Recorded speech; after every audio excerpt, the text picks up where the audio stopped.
If you have hip bursitis, and you probably have tried glute strengthening hip stretching with a little bit of improvement, but not as much as you liked.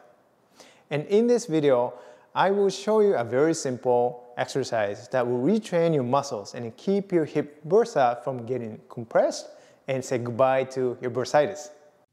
If you want to learn how to retrain your body and then movement safely and then effectively and then move better, subscribe to my channel and hit the bell to be notified when I post a new video every week.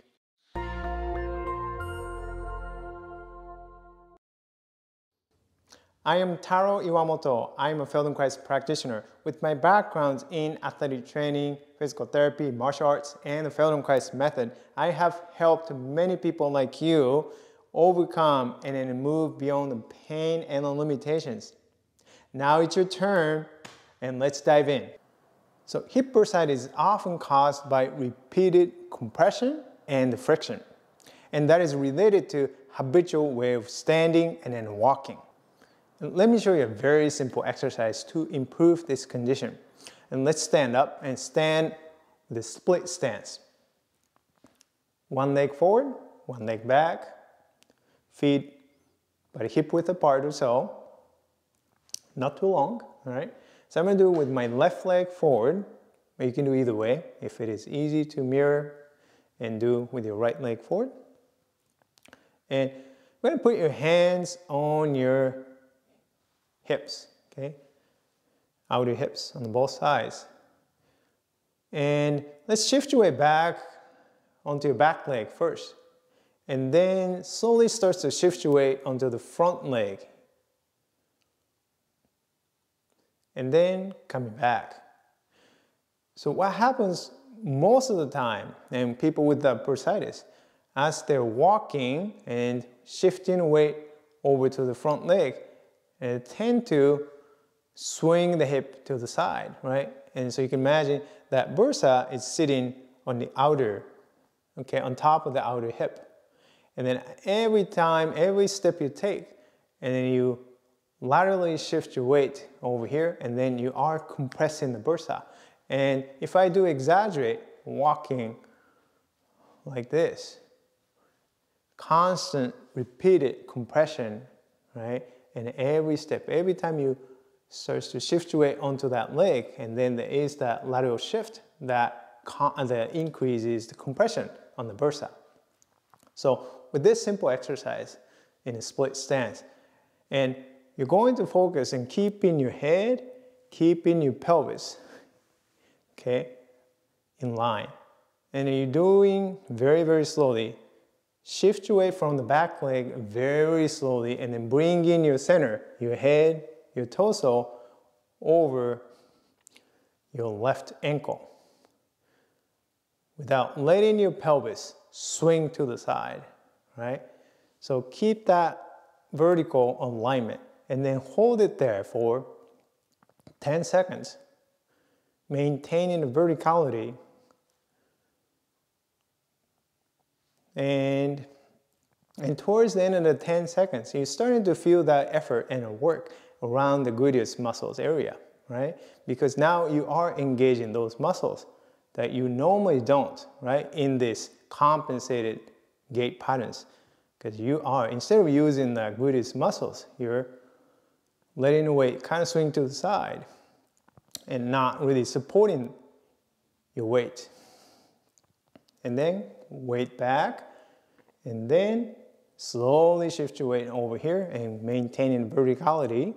Your head, your torso, pelvis staying level, and hold it there for another 10 seconds. 1, 2, 3, 4, 5, 6, 7, 8, 9, 10. So to retrain this pattern as an exercise, and you're going to repeat that 10 repetitions, right? So very slow, deliberate weight transfer, right? So bring in everything, all the weight on top, lining up with your left ankle, and then hold it there. If you need a little more visual aid, and you can use a dowel, and then hold the dowel, and you can hold it behind you, like along the spine, or in front of you just to see. And you can see the line here so that the line, the dowel, does not tilt. It might help and to do that. Or you can practice that in front of a mirror so you can see your body, how your body is moving. Here. And then repeat that 10 times. 10-second hold until you can feel a little bit of effort in your gluteus muscles. Now that you are engaging the muscles that you don't normally engage.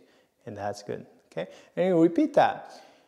Even if you only have bursitis on one hip, it is still helpful to practice that on both sides. Because in walking, we use both legs, obviously.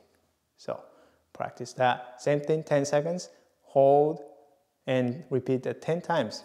And then you can put it together. You can go weight shift, hold it, 10 seconds, and then bring the other foot forward, and then do that repeatedly. Shift your weight onto the other foot. Hold it for 10 seconds, and then you can turn it into the slow walking and to retrain the patterns of the walking, right? So that you are not repeatedly compressing your bursa by swinging the hip out to the side, right? So change that and practice that a couple of times a day. So a 10-second hold, 10 repetitions on each leg, and then alternate and do that and make it like gait patterns. And then practice that 3 times a day at least, and to train that patterns, repetitions, and to learn that new walking patterns. And then in your normal walking, sometimes you walk a little more slowly so that you can feel your body, how your body is moving. You're still going back to this waddle gait patterns, doing like this, or are you now organizing your walking in a way that you don't compress your hip bursa? That's it. Very simple, but it takes a lot of concentration. So use all the visual feedback as you need, okay? Mirror or use tactile feedback and visual feedback using a dowel. Hold it in front of you or behind you so that you can see how your body moves, and wants to compensate, then change that and trying to retrain your walking and retrain your body. If you want to improve your back pain, be sure to grab your free movement guide to pain-free back at the link below. Check out these videos, and if you like this video, and hit that like button, and be sure to subscribe and share with your friends. Comment below how helpful you found this video was. Thank you so much for watching. See you in the next video. Happy mindful movement. Bye bye.